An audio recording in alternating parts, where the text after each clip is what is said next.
warahmatullahi wabarakatuh. Kami dari kelompok 7 akan menjelaskan materi tentang model pembelajaran PKN di MI atau SD. Yang pertama, perkenalkan anggota kelompok dari kelompok 7. Ada saya, Kinanti Rizky Apriliani dengan NIM 2319145. Yang kedua ada Muhammad Krisna Maula Adi dengan NIM 23117.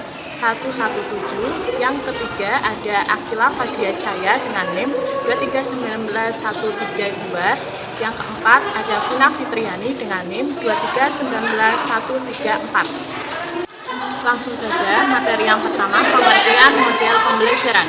Model pembelajaran merupakan suatu perencanaan atau suatu pola yang digunakan sebagai pedoman dalam merencanakan pembelajaran di kelas. Adapun model pembelajaran PKN adalah suatu kegiatan yang direncanakan oleh guru untuk membantu, membimbing, maupun memotivasi peserta didik mempelajari suatu informasi tentang kewarganegaraan dalam suatu proses. Poin yang kedua yaitu macam-macam model pembelajaran di dalam kelas. Yang pertama, model pembelajaran demonstration. Model pembelajaran demonstrasi adalah model mengajar yang menggunakan peragaan untuk memperjelas suatu pengertian atau untuk memperlihatkan bagaimana melakukan sesuatu pada peserta didik. Yang kedua, model pembelajaran direct instruction atau pembelajaran langsung.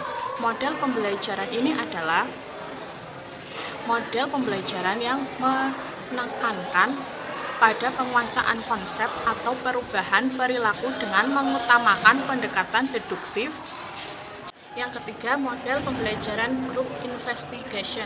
Model pembelajaran group investigation adalah kelompok kecil untuk menuntun dan mendorong siswa dalam keterlibatan belajar.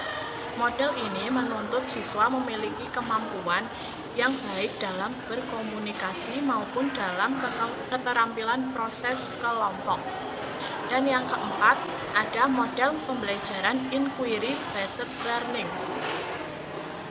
Model pembelajaran yang berbasis keingintahuan atau penemuan jawaban-jawaban atau keingintahuan peserta didik saja, melainkan lebih dari itu juga, mendorong aktivitas belajar peserta didik melakukan penelusuran, pencarian, penemuan, penelitian, dan pengembangan studi atau kajian analisis lebih lanjut. Assalamualaikum warahmatullahi wabarakatuh. Perkenalkan, nama saya M. Krisna Maula Adi dengan NIM 2319117. Selanjutnya saya akan menjelaskan macam-macam pembelajaran di luar kelas. Yang pertama, model bermain peran. Yang kedua, model simulasi sosial. Dan yang ketiga, observasi.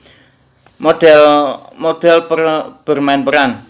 1. Guru mengadakan pemanasan atau warming up. Guru menjelaskan permasalahan yang akan dijadikan bahan bermain peran sikap dan jujur. Kedua, memilih partisipasi. Guru dan siswa menjelaskan karakter. Guru mendiskusikan tentang pelaksanaan bermain peran ini bila perlu alur ceritanya diubah sedikit atau banyak. Permainan diulangi lagi setelah mendapatkan pembenahan. Terus yang kedua, model simulasi sosial. Dalam model pembelajaran ini menganggap siswa sebagai suatu sistem yang dapat mengendalikan umpan balik sendi yang mempunyai 3 fungsi, yaitu 1. Menghasilkan gerakan atau tindakan yang diinginkan. Kedua, membandingkan kesesuaian tindakan dengan rencana yang telah ditetapkan atau mendeteksi kesalahan dan memanfaatkan kesalahan untuk mengarahkan kepada jalur yang semestinya. Selanjutnya yang observasi. Langkah-langkah yang dilakukan dalam model pembelajaran observasi adalah 1.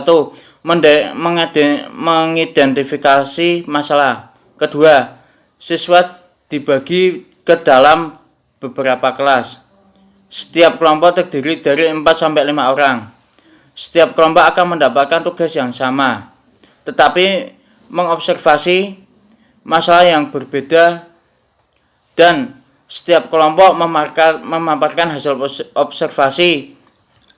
Sekian dan terima kasih. Wassalamualaikum warahmatullahi wabarakatuh. Yang D. Efektivitas model pembelajaran PPKN. Efektivitas secara umum menunjukkan sampai berapa jauh tercapainya suatu tujuan yang terlebih dahulu ditentukan. Ada berbagai faktor yang memengaruhi efektivitas suatu pembelajaran, baik faktor guru, faktor siswa, materi pembelajaran, media, metode, maupun model pembelajaran. Kemudian materi yang terakhir tentang tantangan model pembelajaran PPKN. Beberapa hal yang menjadi tantangan model pembelajaran pendidikan kewarganegaraan ini. Yang pertama, perubahan konsep belajar mengajar dari kegiatan yang tradisional atau manual menuju kegiatan pembelajaran yang modern dengan menggunakan teknologi. Dahulu kegiatan belajar mengajar diharuskan antara guru dan siswa itu dalam satu ruangan yang sama. Namun sekarang kita bisa belajar mengajar dengan bantuan aplikasi seperti Google Meet, Google Classroom, Zoom, WhatsApp, dan sebagainya. Terjadi penurunan minat belajar, motivasi, dan prestasi siswa karena materi ajar yang disampaikan secara online tidak lebih baik dari yang disampaikan secara tatap muka atau langsung. Penurunan prestasi siswa ini merupakan dampak dari penurunannya minat dan motivasi belajar siswa selama pembelajaran daring. Maka perlu adanya orang tua itu menasihati anaknya supaya menggunakan internet itu dengan baik atau dimanfaatkan secara bijak. Yang ketiga, kurangnya kesadaran masyarakat akan bahaya COVID-19 sehingga mereka abai terhadap protokol kesehatan. Dan yang keempat, siswa tidak belajar dari pengalaman langsung karena tidak ada interaksi siswa dengan lingkungan sekolah. Sebagai pendidikan nilai dan pendidikan moral, pendidikan kewarganegaraan tidak hanya sebagai teori mengenai ketenagaraan saja, melainkan terhadap nilai-nilai yang harus diimplementasikan serta dipraktikkan.